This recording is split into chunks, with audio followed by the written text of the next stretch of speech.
Welcome to my channel. I can see that you've run into a common but very frustrating problem. Your Samsung A25 cannot get past the Google account verification screen. The phone is locked by FRP protection, and you're looking for a way to bypass it.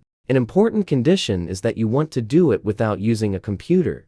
Let me tell you that not long ago, I was in exactly the same situation. I had to roll up my sleeves and conduct my own research. As a result, I found a working solution and successfully bypassed FRP. Today I'm sharing that experience with you. If you have any questions, feel free to leave them in the comments. I understand that not everyone has advanced technical knowledge, so the method I used was designed with ordinary smartphone users in mind. Another important detail is that your device is running Android 16. Why does that matter? Because previous Android versions allowed certain tricks to bypass FRP. For example, there were methods involving TalkBack or Google Keyboard. These techniques relied on vulnerabilities in system applications. However, Google and Samsung continuously improved their security measures. In Android 16, those vulnerabilities have been patched. As a result, the old methods no longer work. You can safely ignore videos and websites that still recommend them.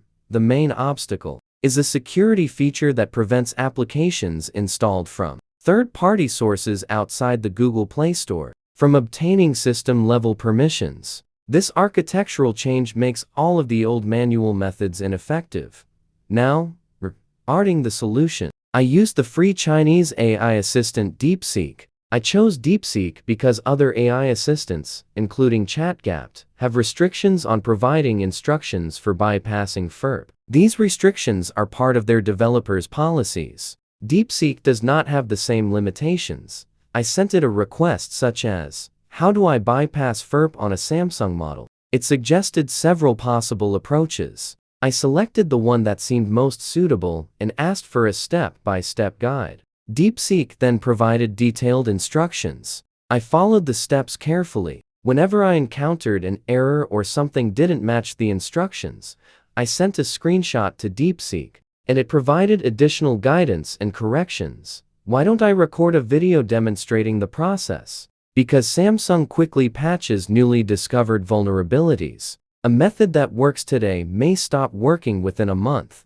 DeepSeek, on the other hand, is constantly updated and can provide information about the latest available approaches. As a bonus, DeepSeek even helped me repair an iPhone that a service center had declared beyond repair. Thank you for your attention. I'm always happy to help.